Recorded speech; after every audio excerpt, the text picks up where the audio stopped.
que é o Gabinete do Ódio? A gente vai abordar um especial, vamos fazer um especial hoje no Meteoro Repórter. Hoje não vai ter entrevista, hoje não vai ter nenhuma pauta a respeito do MBL. A gente vai falar do que é o Gabinete do Ódio, em cima de uma série de reportagens que eu fiz ao longo de anos no Diário do Centro do Mundo. Vamos lá, gente, vamos de vinheta.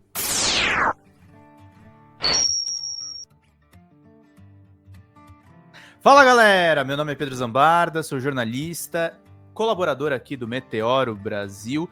Importante falar sobre Gabinete do Ódio do Bolsonaro, gente, porque nós tivemos a denúncia do senhor Paulo Gonet Branco, da Procuradoria-Geral da República. Essas matérias aqui especiais que eu vou fazer com vocês, a gente vai tentar destrinchar alguns conceitos para a gente poder entender exatamente com o que a gente está lidando no Gabinete do Ódio. Isso daqui é a denúncia do Procurador-Geral, que vai muito no relatório da investigação da Polícia Federal. Isso é uma coisa que a gente vai abordar por aqui. O relatório da Polícia Federal ele tem 884 páginas, e lá pela página 8 ele já começa a definir o que é o Gabinete do Ódio de Jair Messias Bolsonaro. Ele narra uma reunião envolvendo o general Heleno. Vamos explicar para vocês aqui exatamente. A reunião teve também a participação direta e relevante do então chefe do Gabinete de Segurança Institucional, general da Reserva Augusto Heleno Ribeiro Pereira, do então ministro da Defesa Paulo Sérgio Nogueira de Oliveira e o chefe substituto da Secretaria-Geral da Presidência da República, general Mário Fernandes, que de preto, com o objetivo de reforçar aos presentes que as Forças Armadas e os órgãos de inteligência do governo federal tinham ciência de fraudes e ratificavam a narrativa apresentada pelo então presidente da República, Jair Messias Bolsonaro. O encontro, previamente estruturado, teve a finalidade de cobrar os ministros de Estado presentes a promoção e a difusão em cada uma das suas respectivas áreas, desinformações contra a lisura do sistema de votação, ou seja, eles queriam botar em dúvida as urnas, utilizando a estrutura do Estado brasileiro para fins ilícitos e desgarrados do interesse público. Logo após o término do segundo turno das eleições presidenciais, mesmo estando cientes da inexistência de fraudes nas eleições realizadas em 2022, o núcleo responsável em promover ações que pudessem desacreditar o processo eleitoral brasileiro, seguindo o planejamento da empreitada criminosa, começou a atuar de forma mais incisiva, usando a metodologia desenvolvida pela milícia digital para reverberar por multicanais a ideia de que as eleições presidenciais de 2022 foram fraudadas, estimulando seus seguidores a resistirem na frente dos quartéis e instalações das Forças Armadas, com o intuito de criar um ambiente propício para o golpe de Estado. Nessa linha de ação, os militares Sérgio Ricardo Cavalieri de Medeiros, Marcos Paulo Cavalieri e Hélio Ferreira de Lima disseminaram estudos sem qualquer lastro, que teriam identificado o registro de votos após o término do horário de votação e a existência de inconsistências no código-fonte das urnas eletrônicas que propiciariam fraudes nas eleições presidenciais. Dado seguimento à execução do plano, o mesmo conteúdo falso foi utilizado pelo argentino Fernando Cerimedo, com o auxílio do major da reserva Ângelo Martins de Nicoli e o tenente-coronel Marques de Almeida para disseminar, por meio de uma live realizada no dia 4 de novembro de 2022, o que ele chamou de investigação sobre as eleições brasileiras. Fernando Cerimedo, argentino, que foi divulgado pelo Monark, tá, gente? Isso é uma coisa importante de ser dita. A gente tá explicando aqui, gente, do golpe de Estado, e através da explicação do golpe de Estado, a gente vai explicar para vocês o que é o Gabinete do Ódio. O texto publicado no Derecha Diário afirmou, em resumo, que foram encontradas disparidades entre a distribuição de votos nas máquinas urnas mais novas, modelos de 2020, e as urnas mais antigas, fabricadas em 2009, 2010, 2011, 2013 e 2015. Segundo Cerimedo, as urnas fabricadas antes de 2020 geraram uma anomalia a favor do candidato de número 13. Em seguida, o material foi disponibilizado no serviço de nuvem do Google Drive, editado pelo então assessor especial da Presidência da República, Tércio Arnaud Tomás, integrante do autodenominado Gabinete do Ódio, que é investigado pelo Alexandre de Moraes e aparece na investigação da Polícia Federal sobre o golpe, e encaminhado para Mauro César Barbosa Cid, ou seja, Mauro Cid, que fez a delação premiada participou do gabinete do ódio, possivelmente com o objetivo de facilitar a propagação do conteúdo falso. A diversificação da disseminação de conteúdo falso produzido pelo argentino Fernando Serimedo continuou a ser realizada pelos investigados. O tenente-coronel Marques de Almeida, então lotado no Comando de Operações Terrestres do Exército, COTER, dentro da divisão de tarefas estabelecidas pelos investigados, atuou deliberadamente para burlar a ordem judicial de bloqueio do conteúdo falso sobre o sistema eleitoral brasileiro disponibilizado no material produzido por Fernando Serimedo em servidores localizados fora do país. O Gabinete do Ódio, então, foi o veículo de disseminação de mentiras envolvendo, inclusive, setores militares que foram colaboracionistas na tentativa de golpe de Jair Messias Bolsonaro. O Gabinete do Ódio também é citado, uma segunda vez, ele é citado pelo menos 4 vezes nessa investigação da Polícia Federal, justamente para as pessoas entenderem aqui com inclusive prints dos chats. Isso é uma coisa importante para ser mostrada aqui para vocês. Olha só. No dia 4 de novembro de 2022, ao ser publicada a apresentação de Fernando Serimedo, alcançou uma audiência que chegou em 415 mil pessoas de modo simultâneo, uma live. Os arquivos armazenados no celular de Mauro Cid revelam que no mesmo dia, às 19h12, o então assessor especial da Presidência da República e integrante do autodenominado Gabinete do Ódio, Tércio Arnaud Tomás, encaminhou via aplicativo de WhatsApp um link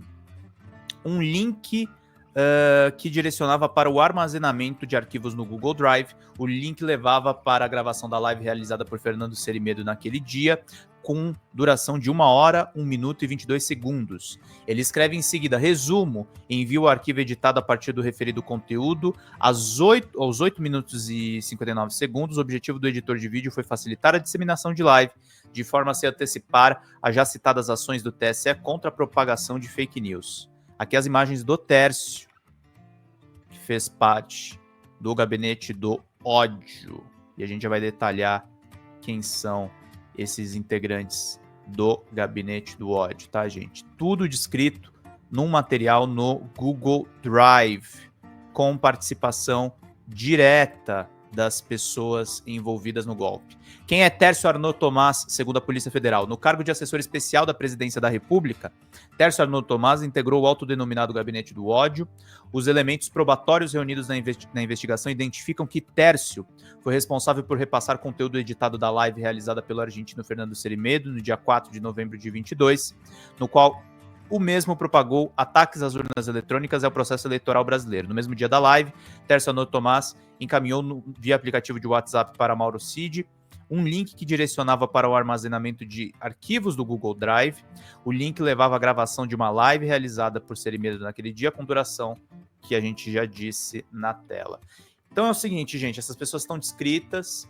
Essa ação para desacreditar as urnas envolveu também o presidente do PL, Valdemar da Costa Neto, segundo a investigação da Polícia Federal. E aí é importante a gente rebobinar a história e voltar para as origens da denúncia do Gabinete do Ódio. O Gabinete do Ódio ele é fracionado, tá, gente? Teve Gabinete do Ódio no Instagram da Meta, teve Gabinete do Ódio nas conversas de WhatsApp para organizar os ataques, em que eles definiam um alvo de linchamento e atacavam. Tinha Gabinete do Ódio no Facebook, que foi tirado do ar, e eu me centrei muito na cobertura do DCM do Gabinete do Ódio do Twitter, que usava um sem número de perfis anônimos.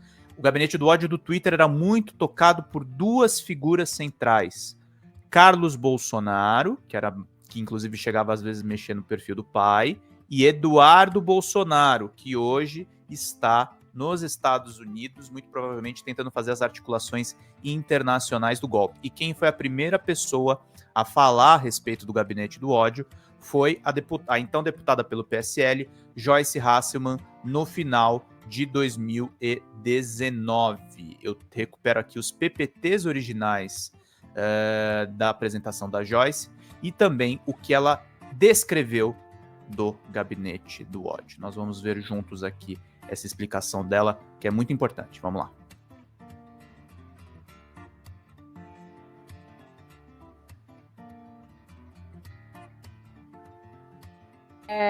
Eu dizia muitas vezes a ele, não faça dessa forma, presidente, não se deixam aliados pelo meio do caminho, não traia seus... Essa fala da Joyce está numa matéria que eu escrevi em 2019, tá, gente? Gabinete do Ódio, o que está por trás do PowerPoint apresentado por Joyce Hasselman na CPMI das fake news. É uma apresentação que foi no dia 5 de dezembro. A gente recupera tanto a designação do Gabinete do Ódio, quanto as falas da Joyce e também as apresentações originais sobre manipulação de debates do Luciano Ayan, que fez parte do ecossistema do MBL, e a própria denúncia da Joyce, que são explicações muito similares. O Gabinete do Ódio, vamos ver o que é essa explicação. Gabinete do Joyce apresentou o mecanismo das milícias bolsonaristas em 5 passos que lembram um organograma apresentado por Luciano Ayan.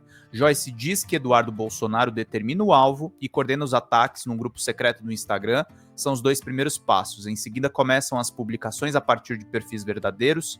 O 4º passo é o crescimento artificial, com o uso de bots e mídias bolsonaristas.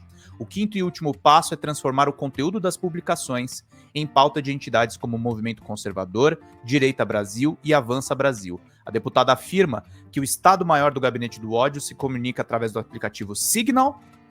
É um aplicativo criptografado que é muito semelhante, inclusive, ao Telegram, tá, gente? Para vocês entenderem. Em algum momento eles também utilizaram o Telegram.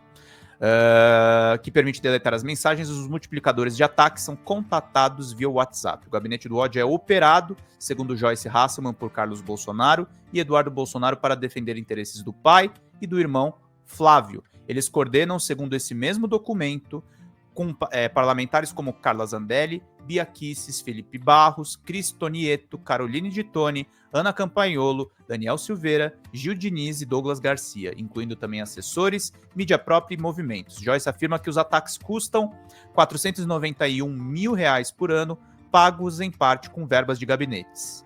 Carlos Eduardo Guimarães, o assessor de Eduardo Bolsonaro, estaria envolvido nas ações, responsável pelo perfil de Instagram, os Bolsofeios.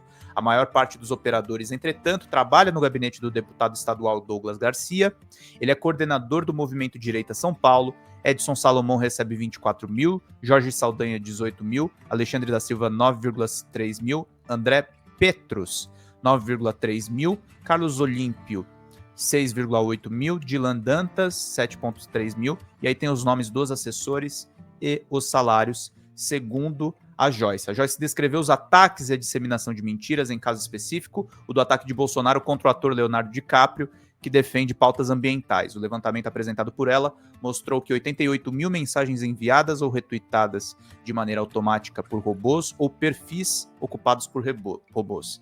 Para o levantamento, a deputada utilizou o Botometer, uma ferramenta que faz o monitoramento automatizado de perfis no Twitter através de comportamentos do usuário na rede. O programa rastreia a intensidade das postagens, as ações em conjunto, o tipo de seguidores e reações. As métricas são aperfeiçoadas com o feedback dos usuários da ferramenta na internet.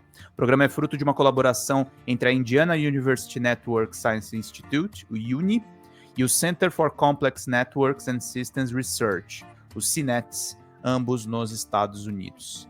Vamos ver o que a Joyce falou um pouquinho sobre o Gabinete do Ódio lá nos eventos em 2019.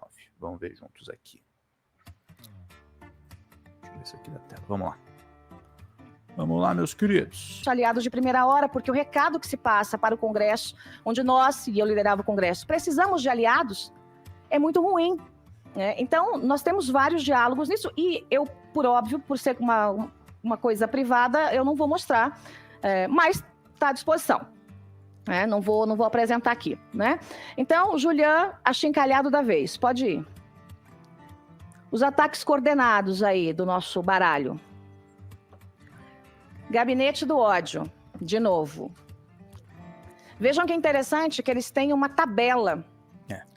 Eles têm uma tabela para que cada dia um produza o meme, ou a frase, ou a hashtag para destruir alguma reputação. E, gente, não se trata de memes, tá? Não se trata de bobagenzinhas de internet. A gente tá falando aqui de ataques coordenados que foram utilizados depois no golpe, na tentativa de golpe. de 2022 e 2023, para evitar que o Lula fosse presidente da República. Isso lá atrás a Joyce já estava denunciando. Então eles vão escolhendo ali, ó, cada perfil com seu dia, né? Para fazer esses ataques coordenados. Olha lá, quem é hoje? Vou postar daqui a pouco, né? Aí lá, ó. Posto o meu hoje, tá diferente, mudou, coloquei o novo também. Putz, é mesmo, é seu, Bolsofeios. Aí, ali é um meme, eles trabalham muito com narrativa, assim, a construção de uma narrativa, né? Mentirosa, né, esse gabinete do ódio, mas eles vão construindo a narrativa.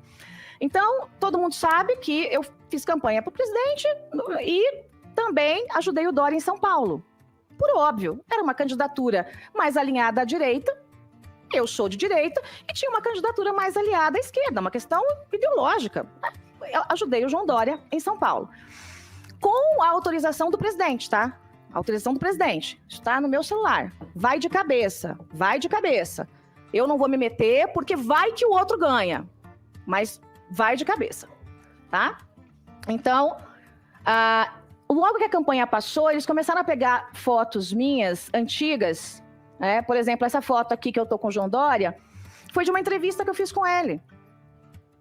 Eu entrevistei zilhões de pessoas da esquerda, da direita, do centro, gente da política, gente da economia, né? Os meus programas na Veja, mesmo no meu canal do YouTube, né? Então, e pegaram uma foto minha com o presidente recente da campanha, do segundo turno. Eu já tinha sido eleita ali, se eu não me engano, eu estava ajudando ele. Não me lembro se foi primeiro ou segundo turno, mas é uma foto recente. E aí colocaram como um contraponto. Como que esta Joyce está do lado do Dória e contra o Bolsonaro? É uma loucura isso. É uma loucura. Pega uma imagem antiga para tentar construir a narrativa de traidora. É uma tentativa de narrativa. Então eles vão mais um pouquinho, até que passa da linha, né, do que é minimamente respeitável, e aí eles vão diretamente para agressão, para o crime mesmo, propriamente dito, né, o crime virtual. Né? Então esse é o modelo, e é que eles estão combinando no gabinete do ódio como é que vão me sacanear em todos os lugares. E as pessoas, imagina se as pessoas vão ter a informação do que acontece no meio da política. Elas não sabem, elas recebem um negócio desse no WhatsApp, às vezes me encaminham, Joyce, isso é verdade. Eu falo, gente, pelo amor de Deus, olha aí, a foto é antiga. Tá? E por que alguém por que eu ser amiga do João Dória significa atrair o Bolsonaro? É uma estupidez, é uma idiotice isso. Mas é assim que eles trabalham, dessa forma. Pode passar. Esses perfis todos, tá? Eu vou entregar para a CPI, todos esses perfis lá atrás, com o calendário, para que, por óbvio, a gente possa chegar aos responsáveis, né? Por cada perfil. Ó, outro de novo, ó, Julia de novo. Julia, coitada, esse apanhou. Ah lá, ó. Temos que pegar pesado com os traidores. E aí começa a coisa a ficar um pouco mais pesada. Essas imagens aí, uma boa parte faz parte desse grupo de ataques, tá? Aí passa lá, Joyce canalha, paga a militância virtual e acusa Bolsonaro de fazê-la. Então, assim, é um negócio maluco. É um negócio maluco. Assim, eles tiram as coisas da cartola e vão passando pra frente. Aí ali, ó, atenção milícia digital, operação Peppa Pig ativar. Repito, Peppa Pig ativar. E aí coloca lá, ó, a porca foi pro brejo, e aí eles começam a intensificar as ofensas. Pode passar. Isso é um ataque, tá, gente? O público do Meteoro eu sei que não é nada fã da Joyce Hasselman, mas isso é misoginia, tá? Isso é um ataque misógino e virou um padrão do gabinete do ódio fazer esse tipo de ataque. Vou continuar vendo aqui mais um pouquinho. E as vítimas todas, né? Sempre, né? O Ted Martins também já está acionado. Estou comunicando ele. Ted, você está acionado. E não adianta pagar as coisas, porque a gente já conseguiu a preservação. Pode passar. Os haters também estão aparecendo. O pessoalzinho da milícia tá aí, digital? Ah, os milicianinhos digitais. Pode ficar aí, tá, gente? Pode ficar aí, a milícia. Aí eu coloquei só alguns exemplos para vocês. Olha lá o Eduardo detonando Bozella, né? E aí começam os ataques.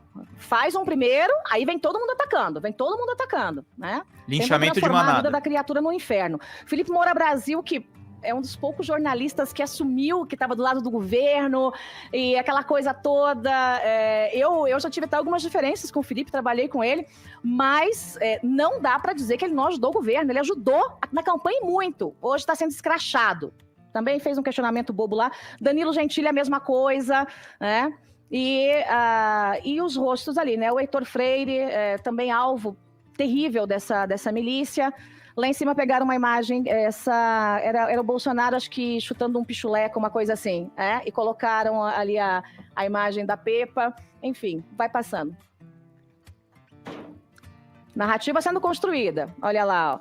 Rodrigo Maia, né? Sempre as fotos são as piores, né? Porque também a imagem diz muita coisa.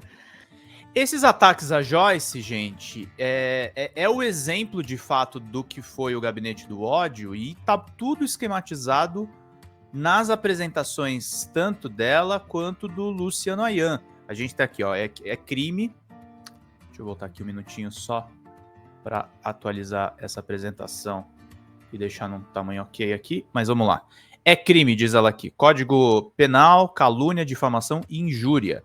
Olha lá, a teia de ataques de Jair Bolsonaro contra Leonardo DiCaprio, utilizando perfis como Eduardo Bolsonaro, Daniel PM do Rio de Janeiro, Abraham Weintraub, Bia Kicis, Jair Bolsonaro, Grande Mídia, Alan dos Santos, do Terça Livre. Principais referências: Jair Bolsonaro, Eduardo Bolsonaro, Abraham Weintraub, Carla Zambelli, Daniel Silveira. Influenciadores: Olavo de Carvalho, Leandro Ruschel e Alan dos Santos.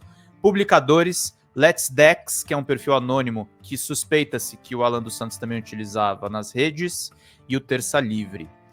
Políticos: aliados incondicionais do clã Bolsonaro, seguem instruções de Eduardo Bolsonaro e ativam a militância política. Influenciadores: normalmente discípulos de Olavo de Carvalho, que na época estava vivo, servem como temática para a bolha. Publicadores: são pautados por políticos e influenciadores, participam do movimento de manada. Muitos são perfis falsos para dificultar a responsabilização por conteúdos falsos. Eduardo Bolsonaro faz a conexão entre a vida real e a bolha. Expansão para fora da bolha fica a cargo de robôs. 30 mil interações em 24 horas. Lembrando, Joyce foi uma apoiadora de primeira hora do Bolsonaro e, segundo o ranking de páginas no Facebook feito pelo jornalista Pedro Burgos, falei disso no vídeo do MBL, Joyce Hasselman teve uma rede maior do que a de Bolsonaro nas eleições. Ela podia denunciar isso porque ela fez parte disso. Depois isso virou tema de reportagens minhas. Segundo o Botometer, Bolsonaro na época tinha 5 milhões de seguidores, robôs 1,4 milhão, 1,87 milhão de robôs em apenas 2 contas de Twitter, segundo o levantamento dela. Máquina de retweets, sem personalização de perfil, nenhum conteúdo original, 88 mil retweets em um ano, 1.123 fora Gilmar Mendes em um único dia. Os perfis de automação. A tentativa que o Bolsonaro fez de criar um partido, que é o Aliança pelo Brasil, tem um mecanismo aí que a Joyce desenhou. Eduardo Bolsonaro determina o alvo. Perfis assessores parlamentares: Bolsofeios, Bolsolindas, Bolsoenéas, Carlos Opressor, Presidente Bolsonaro BR e Snapnaro. Coordenação dos ataques, via esse grupo secreto aí no Instagram. Publicações em massa e crescimento artificial através de bots. Além de pautar movimentos bolsonaristas. Organização da milícia. Gabinete do Ódio, Carlos Bolsonaro, Eduardo Bolsonaro, para proteger Jair e Flávio. Entre eles, todos esses parlamentares que nós trazemos. Gabinete do Ódio. Cuidam diretamente da comunicação do presidente, segundo o general Santos Cruz, outro ex-bolsonarista que também pulou fora do barco, incluindo os nomes: Carlos Bolsonaro, Felipe G. Martins, chegou a ser preso, Tércio Arnaud, José Mateus, Matheus Diniz, todos orientados por Olavo de Carvalho. E aí temos algumas questões. Central de Boatos, também atacando aí, ataques coordenados. E aí são os PPTs, que a Joyce estava mostrando, inclusive, com ataques direcionados a ela, sempre dizendo que ela é gorda, que ela é traidora, próxima do Rodrigo Maia. A gente está trazendo aqui para vocês, gente, as origens e a primeira denúncia envolvendo o Gabinete do Ódio. Então aí tudo documentado em fotos, em registros, para quem precisa saber disso tudo.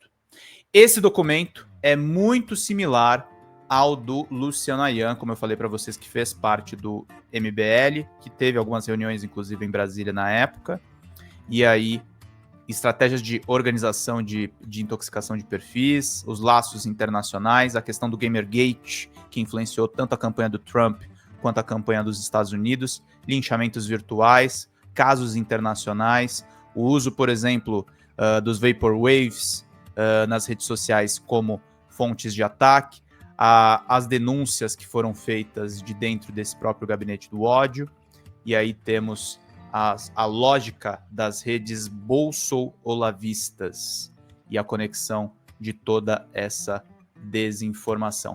Com esses materiais que eu fui recebendo aos poucos, gente, eu passei a fazer uma série de matérias a respeito dessa temática. Essa série começou em maio de 2020, aqui, publicadas pelo DCM, e algumas matérias eu vou ler para vocês. Exclusivo, imagens de Eduardo Bolsonaro com o Gabinete do Ódio foram enviadas ao Congresso.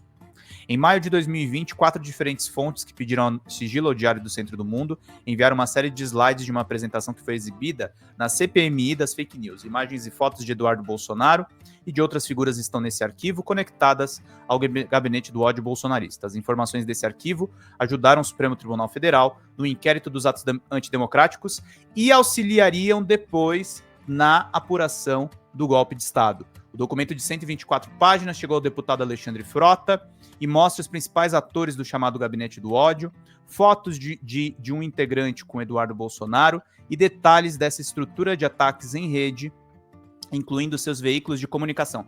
Esse infográfico, o Eduardo Bolsonaro e o Olavo de Carvalho usaram. É um gráfico simples, feito de uma forma totalmente artesanal por algumas fontes minhas de confiança, que eu nunca revelaria o sigilo, porque são pessoas que correram risco de vida para me entregar essas informações.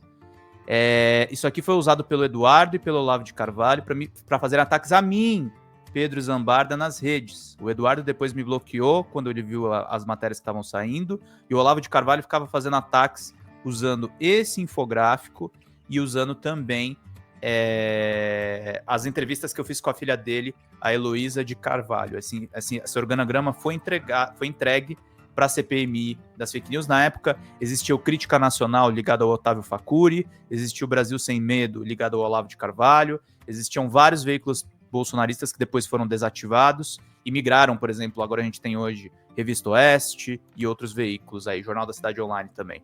Os dados traçam uma linha de relacionamentos de integrantes do gabinete com Carlos e Eduardo Bolsonaro, disputas entre os membros e perfis não identificados que foram, na verdade, investigados. Os nomes e imagens do Gabinete do Ódio. A documentação conecta e identifica personagens que não eram conhecidos na rede de ataques e linchamentos que se desenvolveu ao longo do governo Bolsonaro, com envolvimento direto ou com a anuência da família Bolsonaro. Rádio Shockwave, Loen Talks e o jornal de extrema-direita Brasil Sem Medo, de Olavo de Carvalho, estão entre os elos que se conectam nessa rede.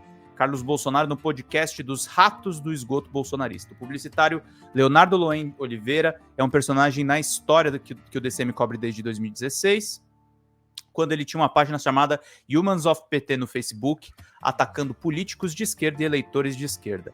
Em reportagens de 2019, ele aparece como autor da fake news que tenta ligar Jean Willis ao atentado da facada de Adélio Bispo contra Bolsonaro. Ele falou isso no podcast Ninguém Se Importa no SoundCloud. A gravação foi tirada do ar e o Diário do Centro do Mundo recuperou a informação em fevereiro daquele ano.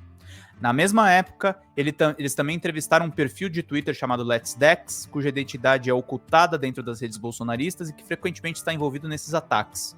De acordo com um documento entregue para a Frota, no dia 27 de julho de 2019, Loen publicou uma entrevista com o vereador Carlos Bolsonaro na mesma série de podcasts. Ela foi gravada em companhia do seu colega Irã, militante de extrema-direita que acompanhou Jair Bolsonaro em Davos. Carlos fala na gravação em áudio sobre a militância digital e a influência de Olavo de Carvalho no bolsonarismo.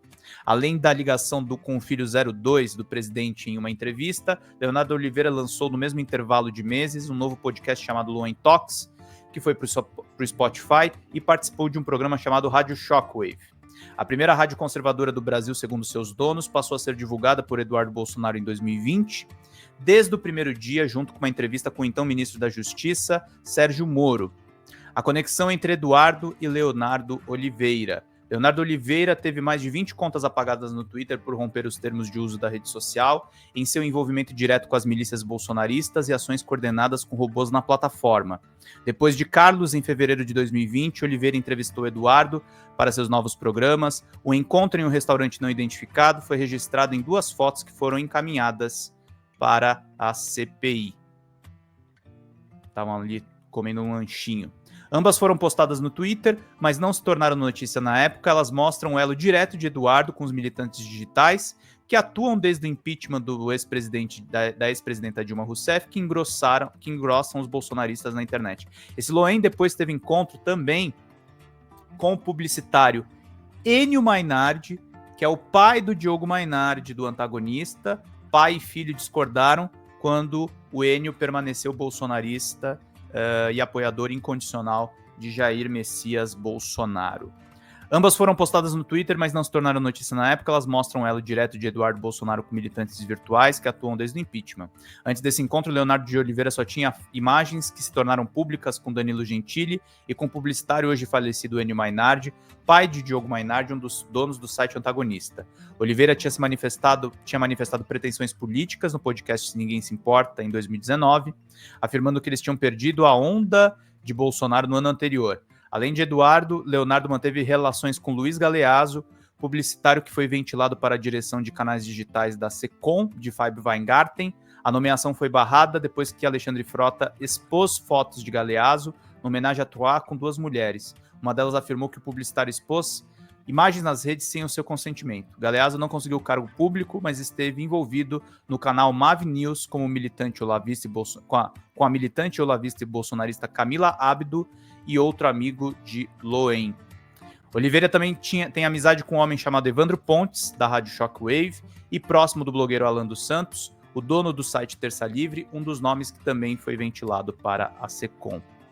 Professor de Direito, ligado ao guru Olavo de Carvalho e a um investidor. Os documentos encaminhados ao deputado Alexandre Frota têm um personagem importante chamado Evandro Pontes. Pontes é professor de Direito em São Paulo e autor da conta do Twitter, o próprio Pontes, nomenclatura similar à de Olavo de Carvalho na mesma rede. É citado como uma das pessoas por trás da Rádio Shockwave, criada para substituir a Jovem Pan nas redes bolsonaristas. Ele também é citado no documento 32 da CPMI das fake news como sendo um dos influenciadores olavistas. Possui um programa chamado Metal Bridges dentro da Shockwave. As matérias que eu fiz na época, gente, elas detalham nomes, detalham reuniões de todos os bolsonaristas, de todo esse pessoal que construiu a rede de desinformação que nós temos hoje, sempre envolvendo ideários do Olavo de Carvalho e a operacionalização tanto do Eduardo quanto do Carlos Bolsonaro. Então são reportagens extensas que abordam todos esses assuntos. O que aconteceu também é que, assim, a rede do Twitter ela foi sendo denunciada, ela foi sendo derrubada, e no Facebook, que são outros influenciadores, o próprio Facebook derrubou. Foi em julho de 2020, o Facebook derrubou páginas e contas de fake news ligadas ao PSL e à família Bolsonaro. Vamos entender aqui. Reportagem do Bruno Romani no link do Estado de São Paulo. Facebook anunciou naquela época que derrubou uma rede de fake news e perfis falsos ligados ao PSL e a funcionários dos gabinetes do presidente Jair Bolsonaro, do senador Flávio Bolsonaro, do deputado federal Eduardo Bolsonaro e dos deputados estaduais pelo PSL do Rio de Janeiro, Anderson Moraes e Alana Passos. O anúncio foi feito numa ligação com jornalistas de diferentes países, incluindo do Brasil. O Estadão participou desse evento. Foram identificadas 35 contas, 14 páginas, um grupo e 38 contas no Instagram. As páginas de Facebook tinham 883 mil seguidores, enquanto as contas do Instagram tinham 917 mil. 350 pessoas estavam no grupo. No material postado estavam conteúdos relacionados a eleições, memes políticos, críticas à oposição empresas de mídia e jornalistas, além de material relacionado ao coronavírus. Segundo a rede social, parte do conteúdo dessa rede já havia sido removido da plataforma por violar os padrões de comunidade. Entre as violações estavam conteúdo de discurso de ódio. O anúncio faz parte de uma remoção de redes de desinformação que operavam em 4 territórios, postando conteúdo relacionado a assuntos políticos e domésticos. Além do Brasil, foram derrubadas redes nos Estados Unidos, na Ucrânia e na América Latina, incluindo países como El Salvador, Argentina, Uruguai, Venezuela, Equador e Chile. Então, teve uma ampla repercussão essa operação do Facebook para derrubar perfis. Tem um organograma desse gabinete do ódio do Bolsonaro no Facebook, e aí a gente teve aí o próprio Facebook também denunciando aí políticos diretamente conectados. A informação é do Digital Forensic Research Lab, no Medium, com dados do próprio Facebook. O gráfico mostra o gabinete do ódio em atuação da rede de fake news bolsonarista, que foi tirada do ar pela rede social. Nela estão Jair Bolsonaro e seus filhos, Eduardo, Carlos e Flávio. Ó, estão todos aqui. E os influenciadores no Facebook. Como eu falei para vocês, só para diferenciar, tá? A reportagem do Loen, do Eduardo Bolsonaro, são os influenciadores no Twitter, que envolve o Carlos também. Aqui nós estamos vendo no Facebook. E são operadores diferentes. Também estão os deputados Alana Passos e Anderson Moraes, do PSL do Rio de Janeiro, além do coronel Nishikawa, do PSL de São Bernardo do Campo. A rede não era operada diretamente pelos parlamentares, e sim por assessores de gabinete. Que aí entra o Tércio Arnaud Tomás, que é o assessor que estava próximo do Jair e que operacionalizava essa rede toda. Esse Meteoro Repórter que eu tô gravando para vocês, gente, é muito especial porque a gente não pode esquecer quem são esses nomes.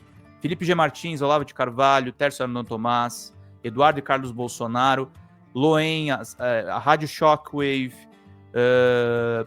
Brasil Sem Medo, do Olavo de Carvalho. São mídias que às vezes foram tiradas do ar, foram apagadas, mas eles estão na origem da comunicação bolsonarista que depois a gente foi ver.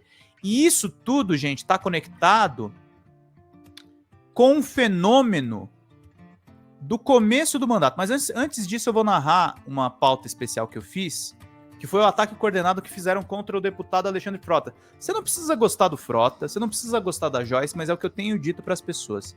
Escutem o que essas pessoas falaram, porque eles perderam basicamente todos os eleitores deles dizendo a verdade.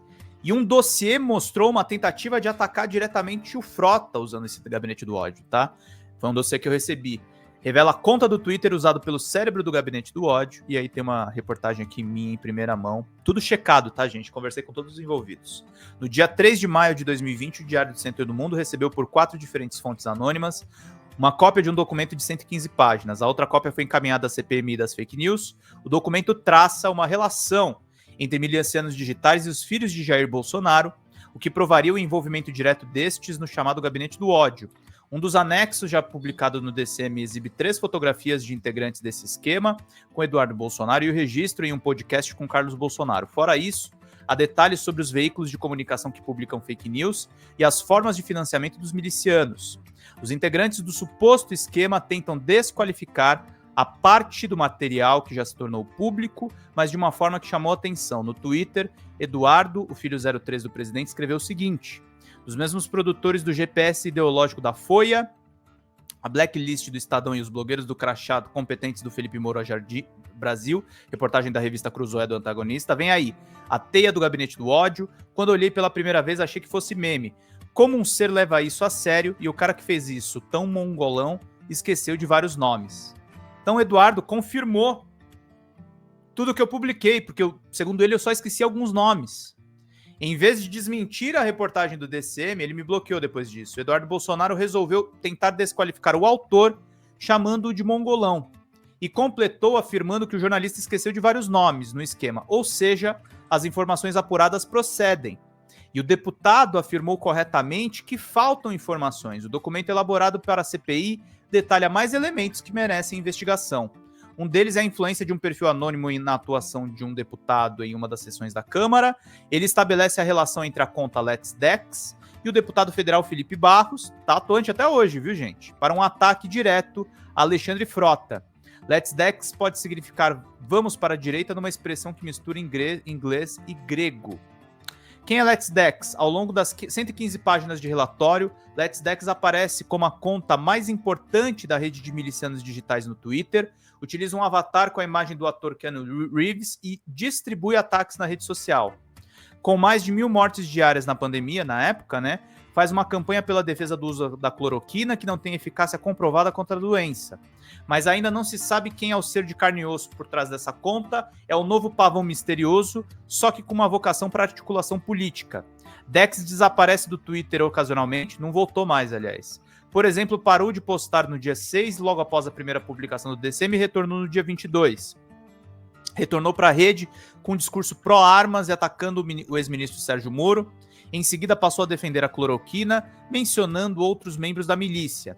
A primeira reportagem do DCM apontou Dex como divulgador próximo da loja Imperium Store, do sistema Speak Up Top, a rádio Up Top, Shockwave Radio e o site Desalarmista. A loja está associada ao militante Luiz Paulo Romanini, próximo a Evandro Pontes, da rádio Shockwave. A identidade de Let's Dex é aparentemente conhecida por Evandro e pelo dono do site Terça Livre, o olavista Alan dos Santos. O que me disseram na época é que o próprio Alan também operava às vezes essa conta. No dia 2 de fevereiro de 2020, Dex postou uma seguinte thread de mensagens no Twitter. Você usa a força do seu inimigo contra ele, é o princípio básico de diversas artes marciais. Se estamos presenciando o Estado se contorcendo para manter os seus longe da prisão e punir quem tenta prendê-los, o que temos conseguido deixar que tentem nos prender, a Lei 13.869 foi aprovada em setembro de 2019, é a absurda lei do abuso de autoridade. Aqui ela fala quem pode ser o autor do crime, destaque para membros do Poder Legislativo, ok? Tem cerca de 40 situações em que eles passam a punir, mas eu quero destacar 3 aqui. Você possivelmente entendeu aonde eu quero chegar, mas eu vou seguir desenhando. A situação tá familiar? Lembra de algo recente que se enquadra aí? Sim, é um encaixe perfeito. Significa que quem deu início a esse requerimento enquadra em 3 condutas da lei de abuso de autoridade. A lei que fizeram para se safar, mas que pode ser usada ao contrário. Mágico, né? Possivelmente todos os que aprovaram esse pedido também se enquadram, até o relator que é responsável pelo julgamento, que já deu esse tipo de opinião em rede social, antecipando a sua inclinação julgadora e sabe a punição para o caso, segundo a lei anti-abuso. Dex então completou os tweets direcionando para um deputado após falar sobre a possibilidade de perda de mandato. Isso mesmo, Frota. Ele faz um ataque direto. Isso mesmo, Frota. Temos 4 deputados da base do governo nessa CPI, cada um tendo 25 assessores. Essas 100 pessoas precisam que eu mastigue mais alguma coisa ou tá bom assim? Quando é que vocês vão sair da porra das cordas e aprender a acuar os caras com as armas deles?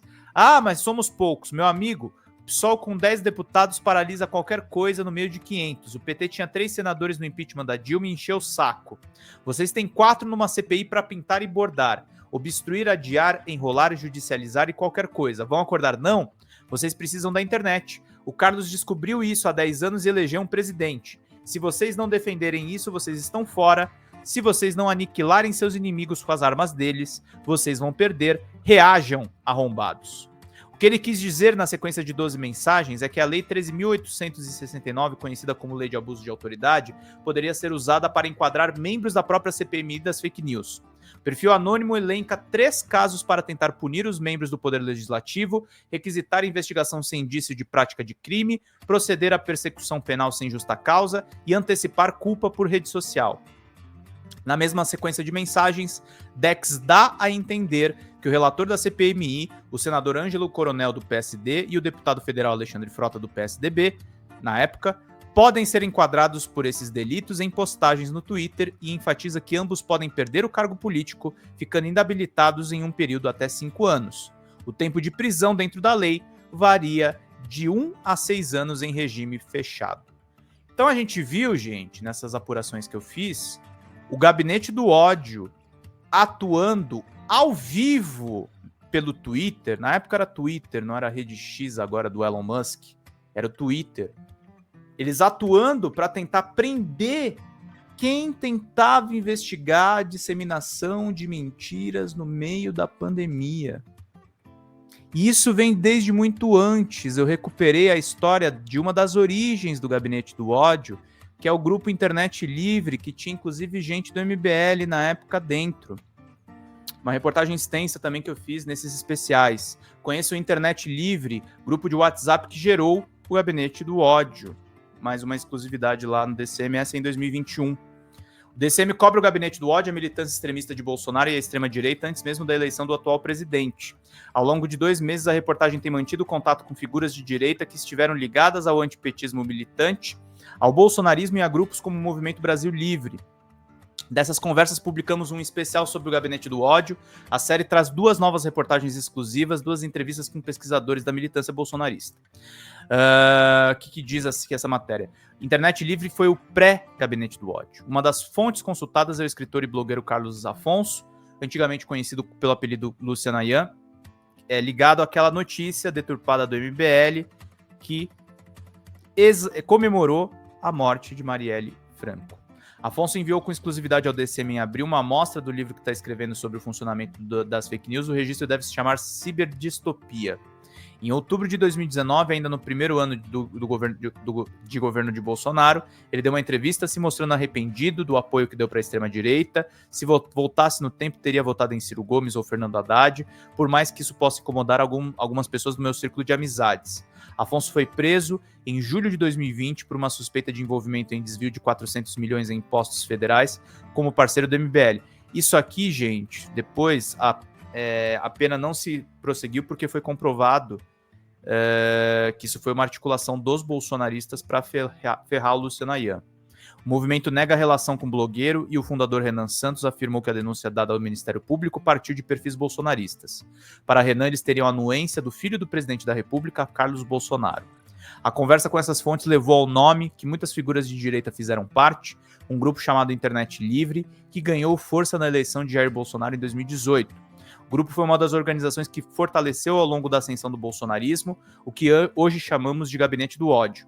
O que era o Internet Livre? Era um grupo de WhatsApp criado no mês de março de 2018, quando Carlos Afonso, na época chamado Luciano Ayan, um apelido dele, espalhou fake news sobre a desembargadora Marília de Castro Neves. O caso foi publicado pela colunista Mônica Bergamo na Folha de São Paulo e compartilhado por Ayan. A desembargadora afirmava que a ex-vereadora assassinada no Rio tinha ligação com Marcinho VP. O militante na época olavista chamada Valéria Scher reuniu uma centena de influenciadores de direita em torno do caso de Ayan.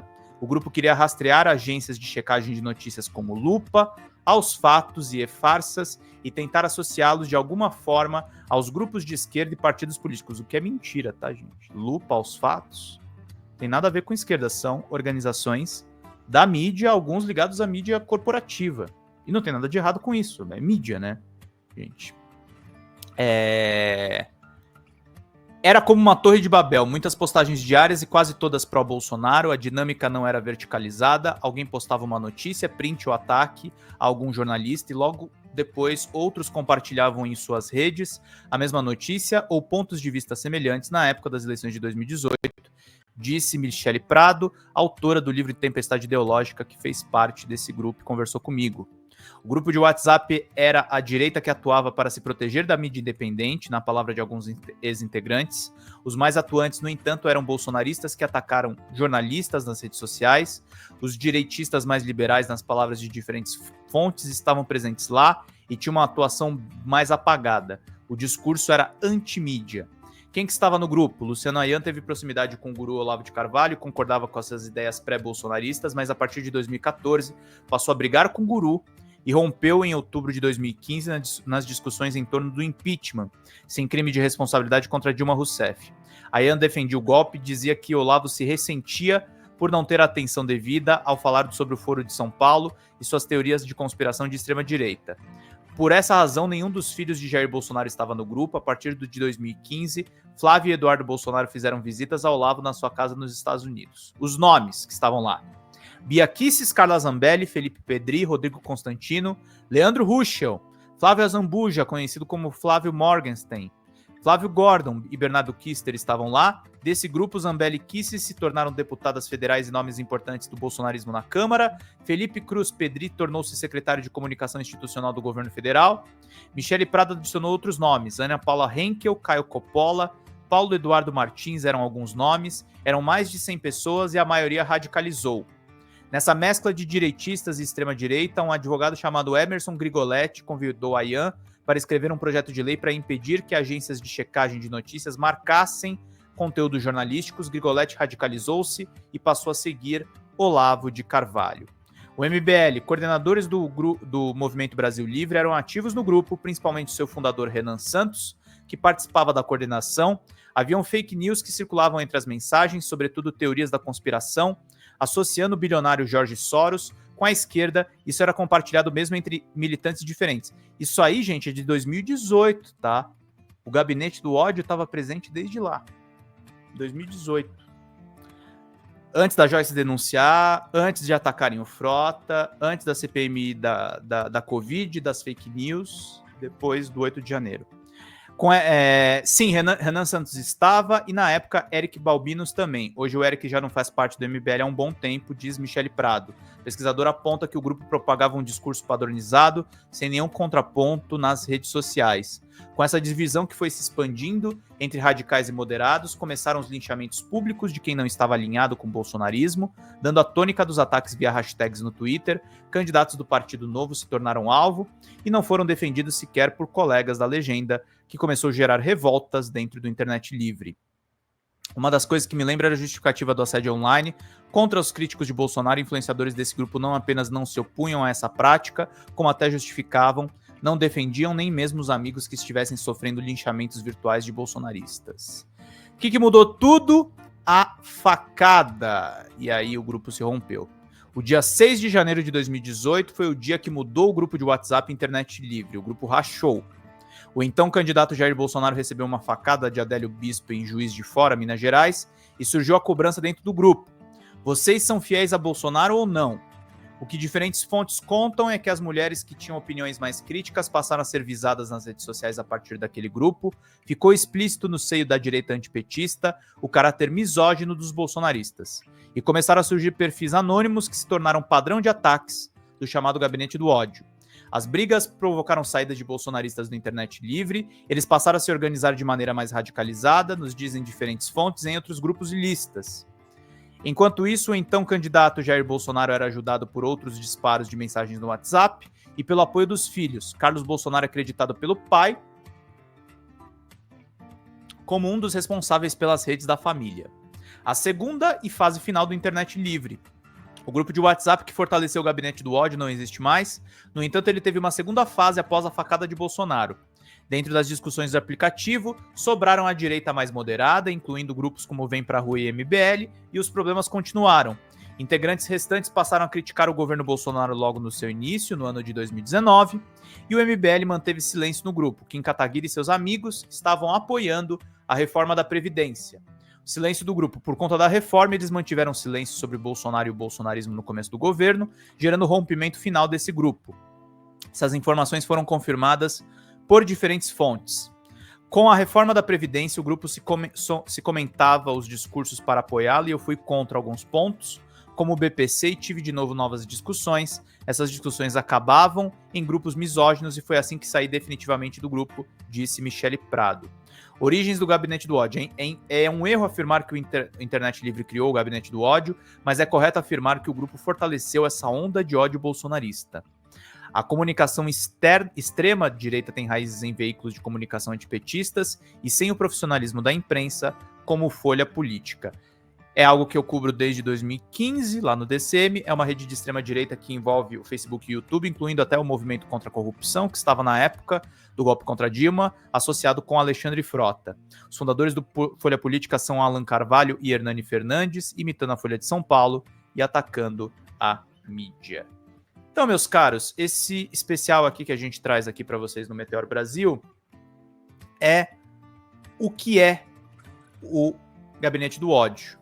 E aí temos também o João César de Castro Rocha, que diz a respeito da desmonetização que acabou virando a tônica de grupos como Sleeping Giants e outras iniciativas que efetivamente começaram a desarticular o bolsonarismo, e aí ele vai se fortalecer em novos veículos.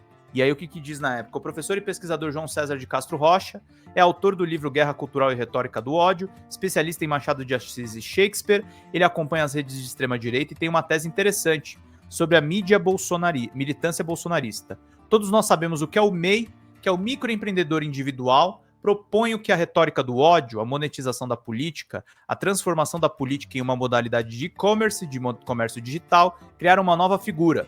Essa figura é indissociável para entender o bolsonarismo, seria outro tipo de MEI. O microempreendedor ideológico é aquele militante que deriva da sua radicalidade, uma monetização crescente dos seus veículos. E o pesquisador aponta como desmontar essas redes. É necessária uma discussão pública, responsável, séria sobre a necessidade de desmonetizar canais que favoreçam a radicalização ou canais que sejam meios de desinformação. Sem essa desmonetização não seremos capazes de enfrentar a extrema-direita, complementa ele. Nós estamos no meio do caminho desse combate, tá, gente? No que depender desse Meteoro Brasil, a gente está atrás de todas as informações envolvendo o Gabinete do Ódio. Esse é mais um Meteoro Repórter especial, gente. Trago para vocês uma série de reportagens que eu fiz. No ano de 2021 eu fui finalista do Prêmio Comunique-se e foi na época que eu estava fazendo essas reportagens. Eu não pretendo parar de apurar essas informações. Eu vou compartilhar muito desses conteúdos aqui no Meteoro para vocês ficarem por dentro, não esquecerem esses nomes e não esquecerem as denúncias que foram feitas de dentro para fora das redes bolsonaristas, mas sim com cobertura da esquerda, com cobertura da mídia profissional, com cobertura de todos os veículos de comunicação que entendem essas dinâmicas. Esse é um trabalho que mudou bastante a minha carreira e eu tenho o prazer aqui de apresentar para vocês do Meteoro Brasil. Se vocês tiverem dúvidas, comentem aqui embaixo para a gente poder abordar todos os principais assuntos. E vamos de vinheta final.